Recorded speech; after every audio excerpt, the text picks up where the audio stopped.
दोस्तों, एक शादी में दुल्हन के द्वार पर बारात पहुंच चुकी थी।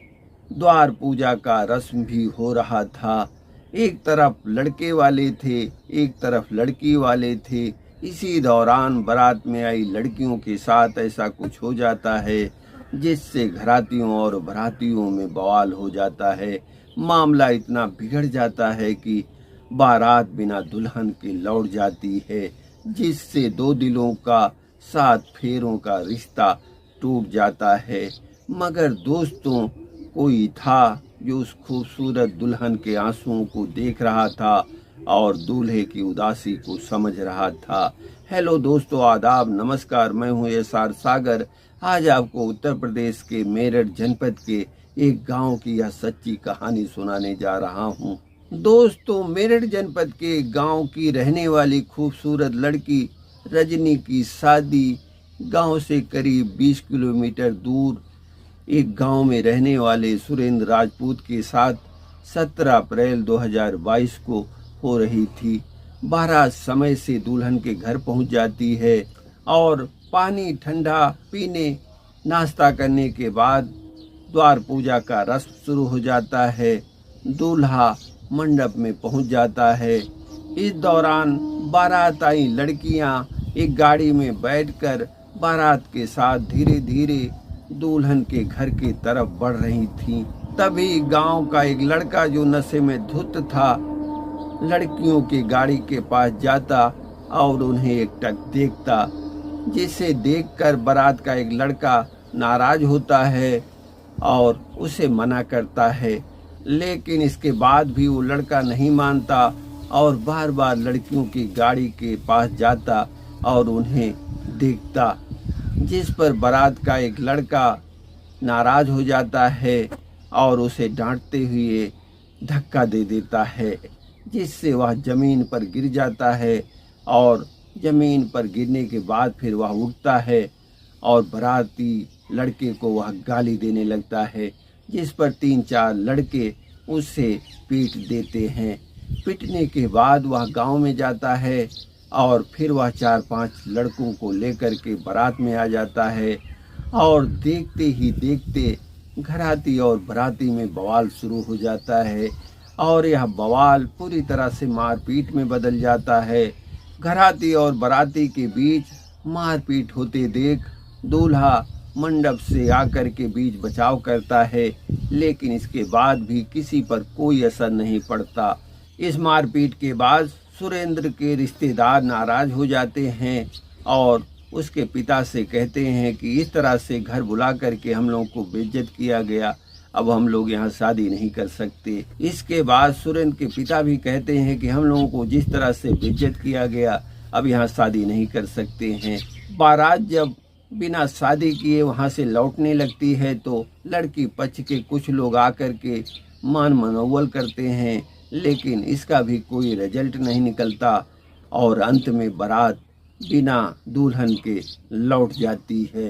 इसके 2 दिन बाद लड़की पक्ष और लड़का पक्ष के बीच पंचायत होती है।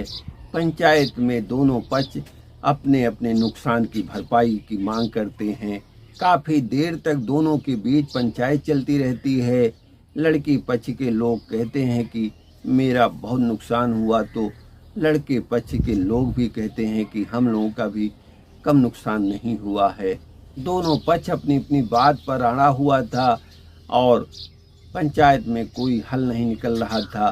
तभी पंचायत में आया हुआ एक वृद्ध व्यक्ति कहता है कि बालू पेरने से कोई लाभ नहीं है, दोनों पक्ष अपना अपना जो नुकसान हुआ है वह देख लें, लेकिन लड़के पक्ष ने जो नगद दहेज दिया है उसे आप लौटा दीजिए। इसके बाद लड़के के पिता 3 लाख रुपया ला करके दे देते हैं और लड़के पक्ष से आए हुए लोगों से कहते हैं कि आप लोग पानी पी लीजिए फिर जाइएगा, जिस पर लड़की पक्ष के लोग कहते हैं कि अब यहाँ क्या पानी पीना है, और यह कहकर वह सब जाने लगते हैं। दोस्तों, रजनी और सुरेंद्र के परिवार के लोग बेशक इस शादी के रिश्ते को तोड़ देते हैं, लेकिन रजनी इसे नहीं भूल पाती है। वो इसे याद कर रोती रहती है। उधर सुरेंद्र भी इसको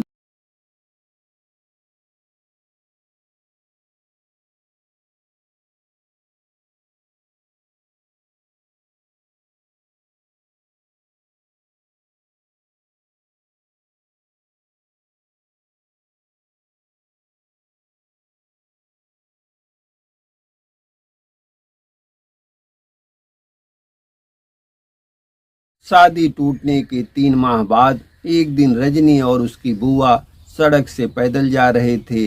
तभी एक बाइक चालक उनके पीछे अपनी बाइक को रोकता है और रजनी की बुआ से पूछता है कि यहाँ से रामनगर कितनी दूर है।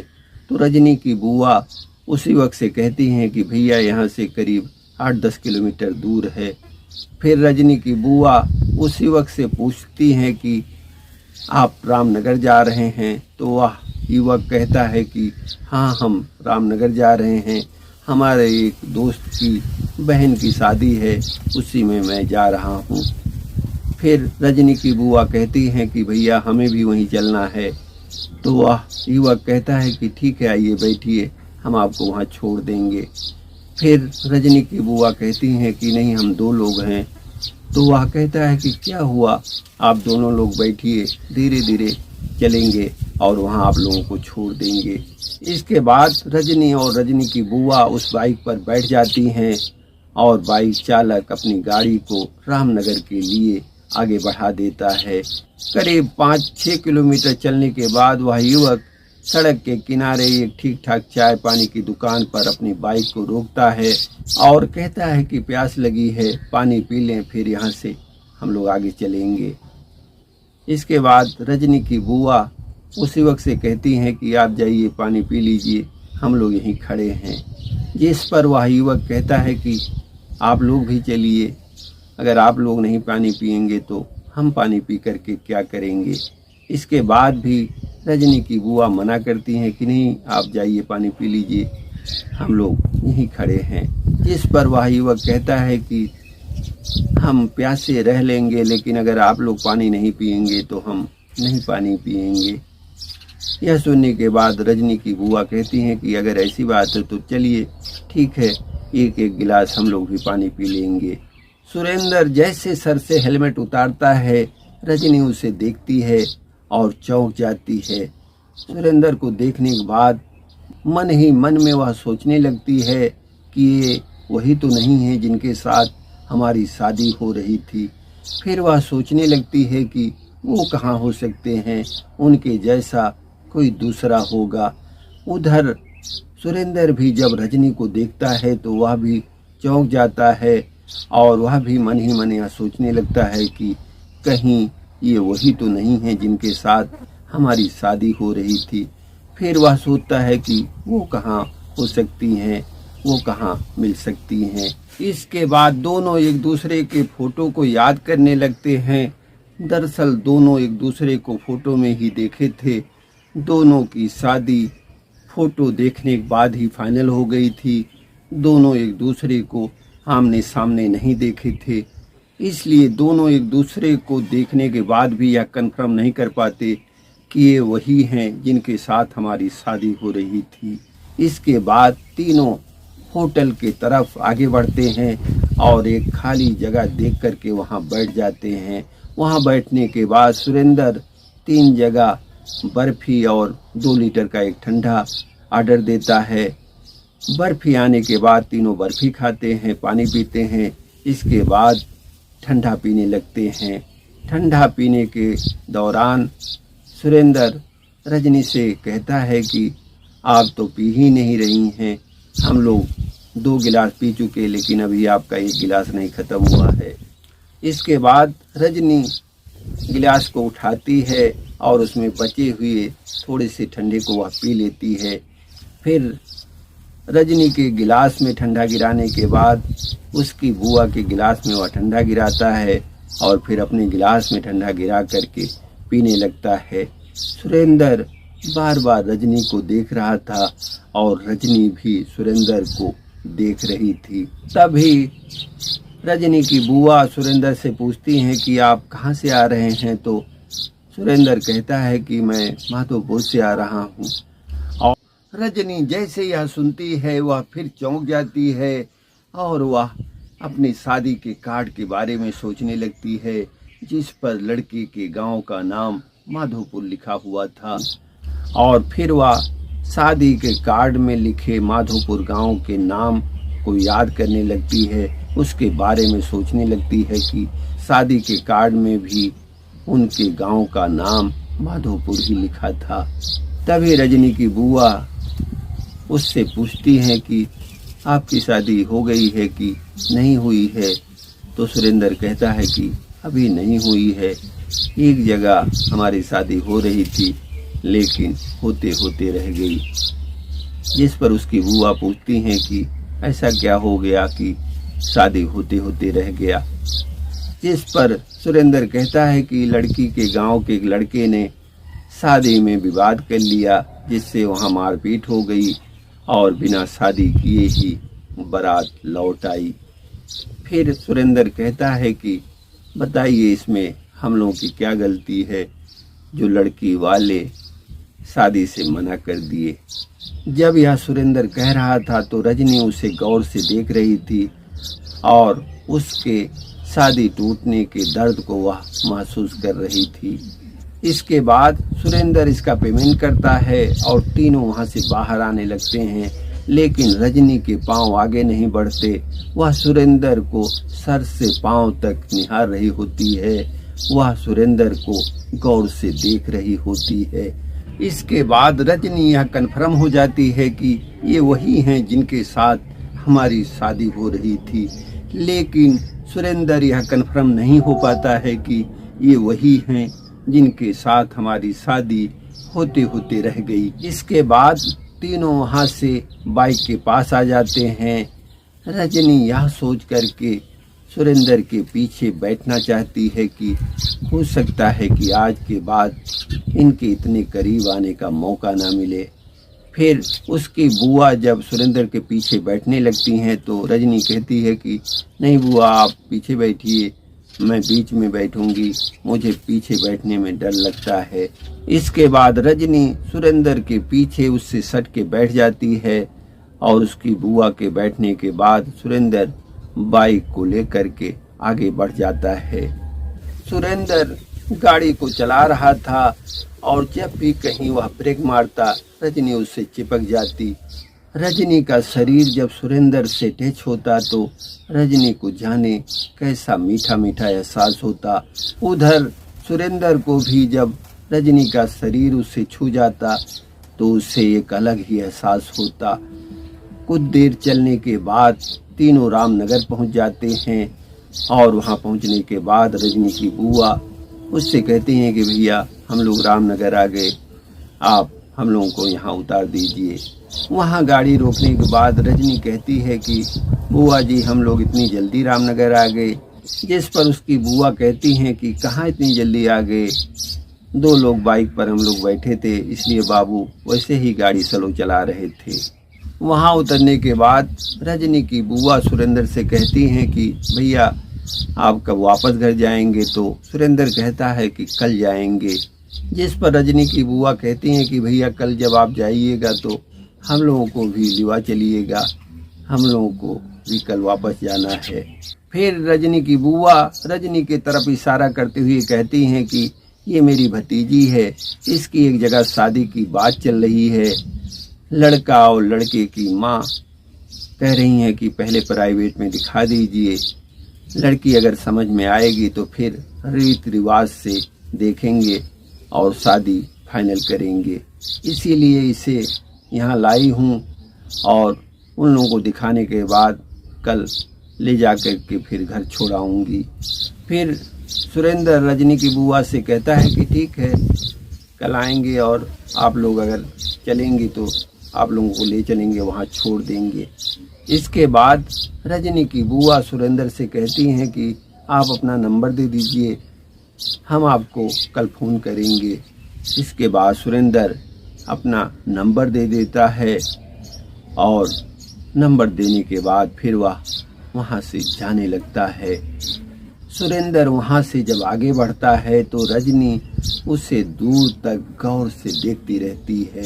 इसके बाद दोनों वहाँ से घर आ जाते हैं। अगले दिन रजनी सुबह तैयार हो जाती है और उसकी बुआ रजनी को लेकर के गांव से कुछ दूर पर स्थित एक माताजी के मंदिर पर पहुंच जाती हैं। जहां पहुंचने के बाद वो लड़का, उसकी माँ और उसकी बहन जब रजनी को देखते हैं तो तुरंत पसंद कर लेते हैं, क्योंकि रजनी थी ही इतनी खूबसूरत।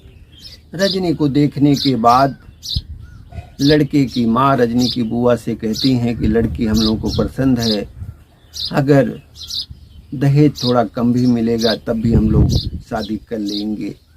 फिर रजनी की बुआ उनसे कहती हैं कि ठीक है, घर पे पहुंचने के बाद भैया और भाभी से बात करके आपको बताएंगे। इसके बाद वहाँ से रजनी और रजनी की बुआ घर आ जाते हैं। रजनी को लड़का पसंद नहीं आता है, उसके ख्यालों में तो बस सुरेंद्र होता है। उधर सुरेंद्र भी बेसब्री से रजनी के बुआ के फ़ोन का इंतज़ार कर रहा होता है।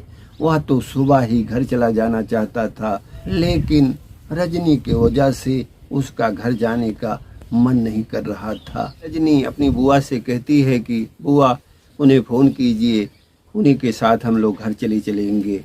इसके बाद उसकी बुआ सुरेंद्र को फ़ोन मिला देती हैं।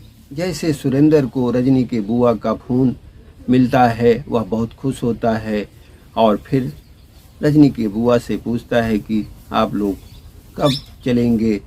तो रजनी की बुआ कहती हैं कि भैया अभी हम लोग यही मंदिर से आए हैं, भोजन कर लें, फिर आपके साथ घर चलेंगे। भोजन के दौरान रजनी की बुआ रजनी से पूछती हैं कि लड़का कैसा लगा तुम्हें। तो रजनी कहती है कि बुआ जी मुझे लड़का नहीं पसंद है। फिर वह रजनी से कहती हैं कि लड़के में क्या कमी है। तो रजनी कहती है कि बुआ जी बस यह समझिए कि मुझे वो लड़का नहीं पसंद है। फिर रजनी अपनी बुआ से कहती है कि बुआ वो कैसे लग रहे हैं जिनके साथ हम लोग आए हैं। तो उसकी बुआ कहती हैं कि वह तो बहुत अच्छा लड़का लग रहा है, लेकिन उसके साथ तुम्हारी कैसे शादी हो सकती है। न उसका नाम पता है, न उसके गांव का पता है, न उसके जात का पता है। जिस पर रजनी कहती है कि बुआ जी वो वही हैं जिनके साथ हमारी शादी हो रही थी। यह सुनने के बाद रजनी की बुआ चौंक जाती हैं। फिर रजनी की बुआ मन ही मन यह सोचने लगती हैं कि ऊपर वाले का कैसा खेल है कि जिससे रिश्ता टूट गया उसी से फिर मिला दिया। इसके बाद रजनी अपनी बुआ से कहती है कि बुआ जी मैं शादी उन्हीं से करूँगी, अगर उनसे शादी नहीं होगी तो मैं किसी से शादी नहीं करूँगी। यह कहकर वह अपने आँखों के आंसुओं को पोंछने लगती है। तभी रजनी की बुआ के मोबाइल नंबर पर सुरेंद्र का फ़ोन आ जाता है और वह कहता है कि मैं थोड़ी देर में वहां पहुंच जा रहा हूं। जिस पर रजनी की बुआ कहती हैं कि ठीक है आप आइए, हम लोग भी 10-15 मिनट में वहां पहुंच जाएंगे।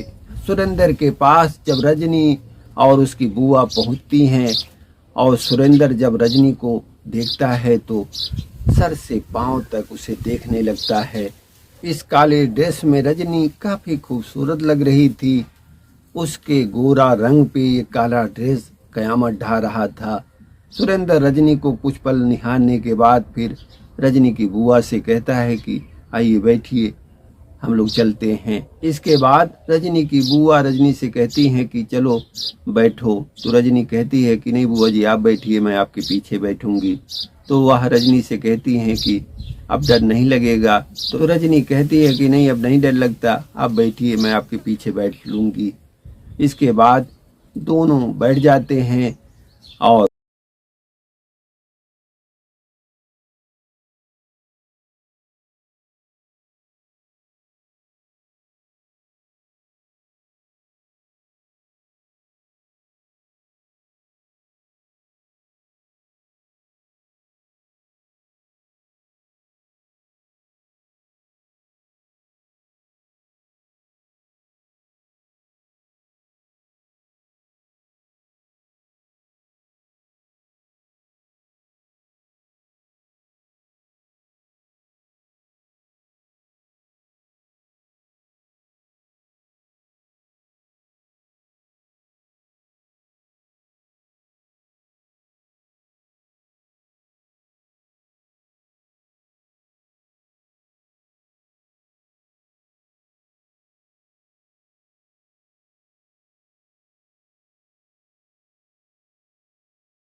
तभी रजनी की बुआ इसका पेमेंट देने लगती हैं। तो सुरेंद्र कहता है कि नहीं आप मत दीजिए, मैं दे रहा हूँ।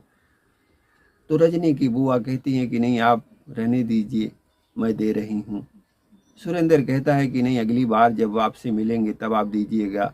फिर सुरेंद्र उनका हाथ पकड़ लेता है और कहता है कि आप पैसा रखिए, मैं पैसा दे रहा हूँ।